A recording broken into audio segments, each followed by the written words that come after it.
ሰላም ጤና ይስጥልኝ ተመልካቾቻችን እንደምን አላችሁ ይህ አዲስ ቢዝነስ ሪቪው ነው በዚህ ቪዲዮ አንድ አዲስ መረጃ ተሰምቷል ወጋገን ባንክ ለማንኛውም ኢትዮጵያዊ የመታወቂያ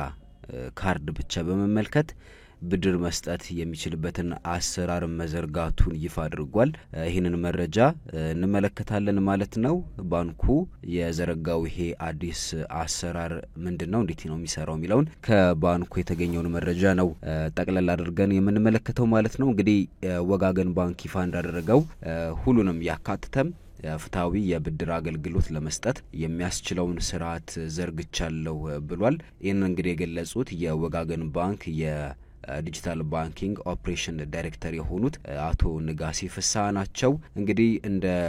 ዋና ዳይሬክተሩ ከሆነ ወጋገን ባንክ ባለፉት አመታት የባንኩንና የባለሀብቶችን ተጠቃሚነት ብቻ የሚያረጋግጥ የብድር አገልግሎት ሲሰጥ ነበር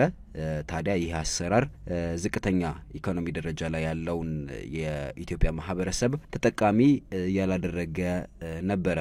ታዲያ አሁን ላይ ሁሉንም ያካትተም ፍታዊ የብድር አገልግሎት ለመስጠት የሚያስችል ስርዓት መዘርጋት አስፈልጓል ሲሉም ተናግረዋል በዚህም ይሄ አዲሱ አሰራር ባለሀብቶችን ብቻም ሳይሆን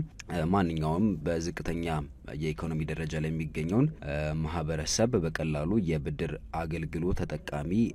እንዲሆን የሚያስችል አሰራር ነው ማለት ነው በዚህም ይሄው ወጋገን ባንክ ደንበኞቹ ወይ ማንኛውም ኢትዮጵያዊ ከዚህ ቀደም ሲሰራበት እንደነበረው የቤት ካርታ የመኪና ሊብሬ የደሞዝ ወይም ሌሎች ዋስትናዎችን ማቅረብ ሳያስፈልገው ማንኛውም ዜጋም የኗሪነት የዜግነት መታወቂያ ብቻ በማቅረብ ብድር ማግኘት የሚችልበትን ምቹ ሁኔታ መፍጠሩን ተናግሯል ታዲያ ደንበኞች የብድር አገልግሎቱን በተለያዩ የዲጂታል ባንኪንግ አማራጮች ማግኘት እንደሚችሉም ተገልጿል ታዲያ ወጋገን ባንክ አዳዲስ ቴክኖሎጂዎችን በመጠቀም ለደንበኞች ቀልጣፋና ጥራት ያለው ዘመናዊ የፋይናንስ አገልግሎት ለመስጠት የሚያስችሉኝን አሰራሮች ዘርግቼ ወደ ስራ ገብቻለሁ ሲልም አስታውቋል እንግዲህ ከነዚህ መካከል በጥሬ ገንዘብ ካለው የግብይት ስርዓት በተጨማሪ በሞባይል በኢንተርኔትና በካርድ ባንኪንግና በሌሎች የዲጂታል ባንኪንግ አማራጮች ለደንበኞች አገልግሎት መስጠቴን እቀጥላለሁም ሲል ወጋገን ባንክ አስታውቋል ታዲያ ወጋገን ባንክ ከሚሰጣቸው አገልግሎቶች መካከል የኢብርና የኤጀንሲ ባንኪንግ የተባሉ የሞባይል ዋሌት መተግበሪያዎች ይፋ አድርጎ እንግዲህ እየሰራ ይገኛል ታዲያ ዋናው በመግቢያችን ላይ እንደገለጽነው የወጋገን ባንክ የጀመረው ይሄ ማንኛውም ኢትዮጵያዊ የኗሪነት መታወቂያ ካርድ ብቻ በመጠቀምና ሌሎች የዋስትና መያዣ ልክ እንደ የቤት ካርታ የመኪና ሊብሬና ዋስ ሳያስፈልገው እነዚህ ቀደም ሲል የገለጽናቸው የዋስትና ማስያዣዎች ሳያስፈልጉት የኗሪነት መታወቂያ ብቻ በመጠቀም የብድር አገልግሎቱን እንዴት ማግኘት ይችላል ዝርዝር ሁኔታዎችስ ምንድናቸው የሚለውን እንግዲህ ከባንኩ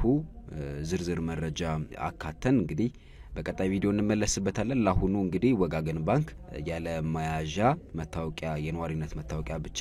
በመጠቀም ብድር አገልግሎት መስጠት መጀመሩን ሰምተናል ዝርዝሩን እንግዲህ በቀጣይ ቪዲዮ እንመለሳለን ቻናላችንን ሰብስክራይብ አድርጋችሁ እንደዚህ ጠቃሚ መረጃ በየጊዜው እንድታገኙ እንጋብዛለን በቀጣይ ቪዲዮ ተመልሰን እንመጣለን ሰላም ጤና ፍቅር በያላችሁበት እንዲበዛላችሁ መልካም ምኞታችን ነው